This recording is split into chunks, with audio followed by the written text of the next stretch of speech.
देखिए, किसान और एसकेएम तो पहले ही कह चुका है कि जब तक कानून रद्द नहीं होगा और एमएसपी पे कानून नहीं बनेगा हम वापसी नहीं होंगे। आज 7 महीने हो चुके हैं और किसान 2024 तक की तैयारी करके यहाँ पे बॉर्डरों पे बैठे हुए हैं। या तो सरकार वापसी होगी या सरकार कानून रद्द करे और एमएसपी पे कानून बना दे। सरकार का रवैया जो है, आप देखते हैं कि कैसे हमारे जो मिनिस्टर्स हैं, तोमर जी हैं, वो ये कहते हैं, एग्रीकल्चर मिनिस्टर, कि हम बात करने के लिए तैयार है पर कृषि कानून के ऊपर बात नहीं करेंगे।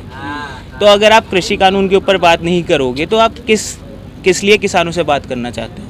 किसानों का मेन मुद्दा तो कृषि कानूनों के ऊपर ही है ना। जो आपने 3 काले कानून जो है बनाए हैं उसे आप रद्द करो, किसान भी अपने घर जाए और आप भी सुखी रहो और किसान भी सुखी रहे। 7 महीने से बेचारा किसान अपने घर नहीं गया है, उन्होंने धूप झेली है, सर्दी झेली है, बारिश झेली है, कितनी मुसीबतों का सामना करके किसान जो है वो बॉर्डरों पर बैठा हुआ है, ये सरकार को नहीं पता है। कहीं ऐसा तो नहीं कृषि मंत्री बार बार ये कहते रहे हैं कि जो किसान यहाँ पर अपनी बात नहीं रख पा रहे हैं, जैसा कि उन्होंने बार बार कहा कि वो अपनी बात नहीं रख पा रहे हैं, इसलिए अब उस बात नहीं करना चाह रहे हो? देखिए, किसान तो अपनी बात रख रहा है, उसकी 2 ही डिमांडें हैं, 3 काले कानून रद्द कर दो और एमएसपी पे कानून बना दो। इससे बढ़कर तो कुछ किसान कह ही नहीं रहा। बस यही चीज़ है। अब ये चीज़ अगर सरकार को समझ नहीं आ रही, किसान तो सरल भाषा में कह रहा है, किसान कोई मॉडिफाई भाषा में या कोई डिप्लोमेट की तरह बात नहीं कर रहा। उसका बस ये कहना है कि 3 काले कानून जो है वो रद्द करके एमएसपी पे कानून बना दो।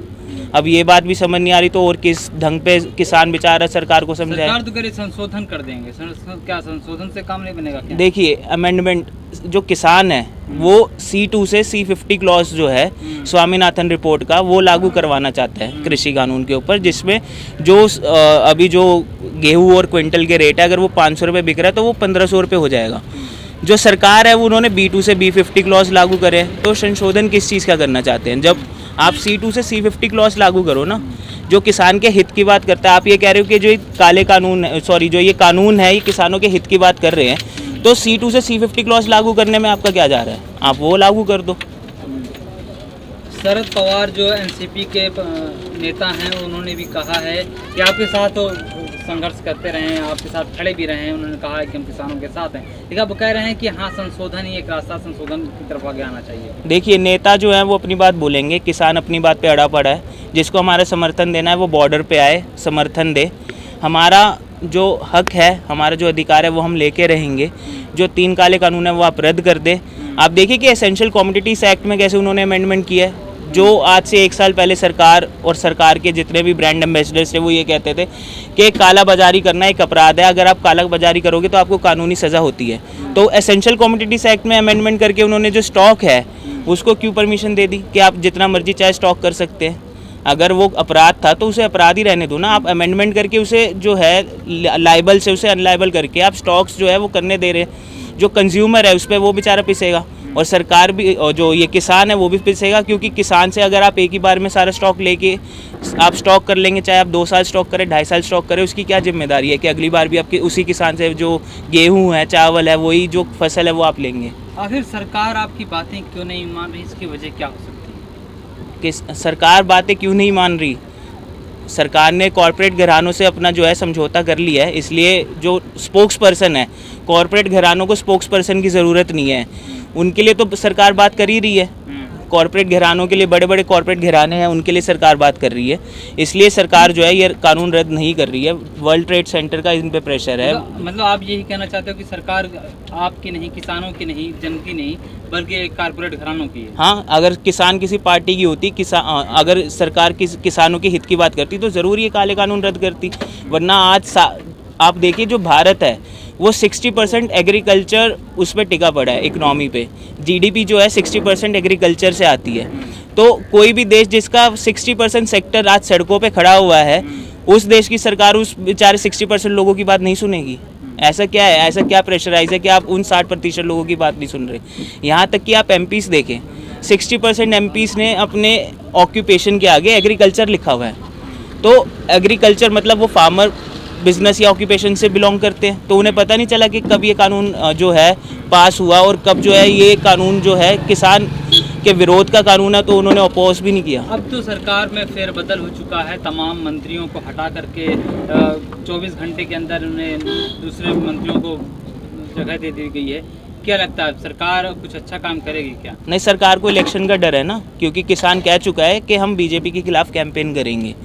और सरकार में मिनिस्टर्स बदलने से हमारा हल तो नहीं है। हम तो ये कह रहे हैं कि भाई आप हमारे काले कानून रद्द करो, आप प्रधानमंत्री बदल दो, हमें क्या लेना देना। आप हमारे कानून रद्द करो और एमएसपी पे कानून बना दो। सरकार ने मंत्री तो इसीलिए बदलेंगे ताकि जो मंत्री हो सकता है जो काम न अच्छा ना किए हो, ये मंत्री बदल दिए अच्छा काम करेंगे, तो उसमें भी आपको विश्वास नहीं है? हमें कृषि कानून, जो कृषि मंत्री है वो कहाँ बदला है? मतलब आपको कृषि मंत्री भी बदलना है? कृषि देश में बहुत सारे हालात है, जैसे कोरोना को लेकर के, हेल्थ को लेकर के अच्छा, कोरोना को लेकर के अभी जो मिनिस्टर बने हैं उन्होंने पॉलिटिकल साइंस में एमबीए कर रखा है, एमए कर रखा है, सॉरी। तो हेल्थ मिनिस्टर आप चाहे सर्च कर लें। हेल्थ मिनिस्टर डॉक्टर हैं, डॉक्टर हर्षवर्धन ने तो कल इस्तीफा दे दिया है। नहीं, हर्षवर्धन की बात करूँ जो थे अभी तो हर्षवर्धन जी थे। अब हर्षवर्धन जी के बाद जो बने आप उनके बारे में सर्च करें, आपको पता चलेगा कि वो डॉक्टर है नहीं है।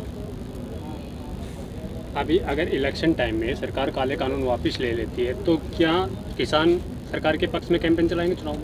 देखिए, किसान तो कह चुके हैं आप काले कानून वापसी कर लें, बाकी चुनाव आते ही आपको पता चल जाएगा कि वो बीजेपी के पक्ष में या विपक्ष में है। उसमें मैं अभी क्या बोलूँ आपको, अभी तो टाइम है। किसान तो डोज देने की बात कर रहा है, हम तो बंगाल में एक डोज दे दिए हैं, अब उत्तर प्रदेश में दूसरी डोज देंगे, तीसरी डोज 2024 में देंगे, ये क्या है?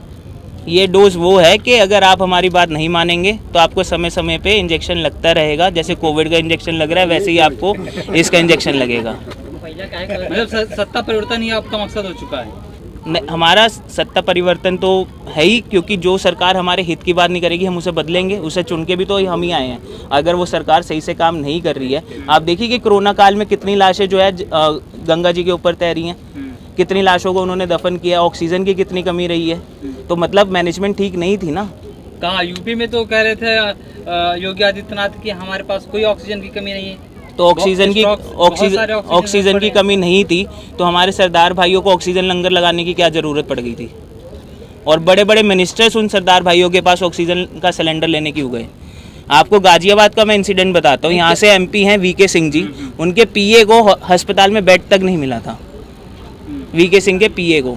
और वो काफ़ी न्यूज़ में भी आया था कि वीके सिंह का जो खुद एमपी है उनके पीए को बेड नहीं मिल रहा, और आप कह रहे कि ऑक्सीजन की कमी नहीं है। मतलब क्या योगी आदित्यनाथ झूठ बोल रहे थे क्या मुख्यमंत्री? देखिए, हम योगी आदित्यनाथ की बात नहीं मानेंगे, हम रिपोर्ट्स की बात मानेंगे, हम फैक्ट्स की बात मानेंगे। मैं वकील हूँ और कोर्ट में भी फैक्ट्स और जो रिपोर्ट्स होती है उसी के ऊपर ही आधार किया जाता है, तो हम उन्हीं की बात मानेंगे। कहने को तो बहुत कुछ। आदित्यनाथ ने कहा था कि उत्तर प्रदेश में किसी भी तरीके की ना तो दवाइयों की कमी है, ना बेड की कमी है, ना ऑक्सीजन की कमी है। जो चीज ऐसे फैलाई जा रही है वो भ्रमित करने के लिए कहा जा रहा है, तो बदनाम करने। मैंने तो आपको बता दिया, अगर कमी नहीं थी तो वीके सिंह जी के पीए को दूसरी ऑपोजिशन पार्टी के पास क्यों जाना पड़ा बेड अरेंज करने के लिए? वो खुद क्यों नहीं बेड अरेंज कर पाए वीके सिंह जी?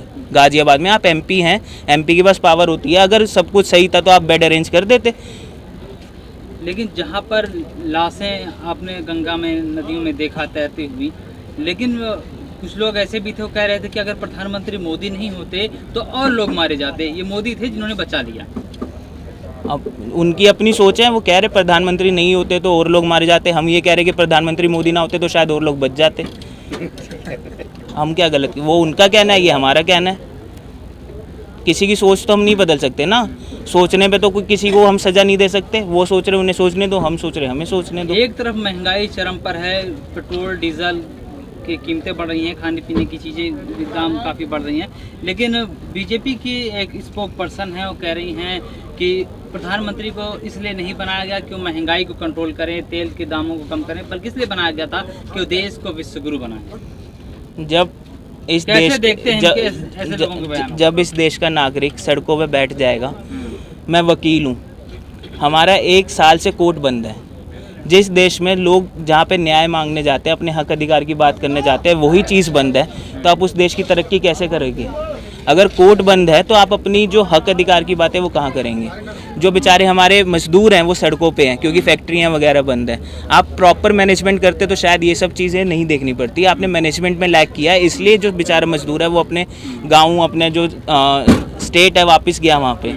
और ये नए मंत्रिमंडल से आपको कितनी उम्मीद है कि बेहतर होगा देश के? नए मंत्रिमंडल से अभी तो हमें तो यही उम्मीद है कि आप अभी चुने गए हैं, आप अच्छा काम करेंगे, और शायद आप अपने जो पुराने मंत्रिमंडल है उनसे बेटर काम करेंगे और जो काले कानून है उन्हें रद्द करके एमएसपी पे कानून बनाएंगे, इसकी हम आशा करते हैं। ठीक।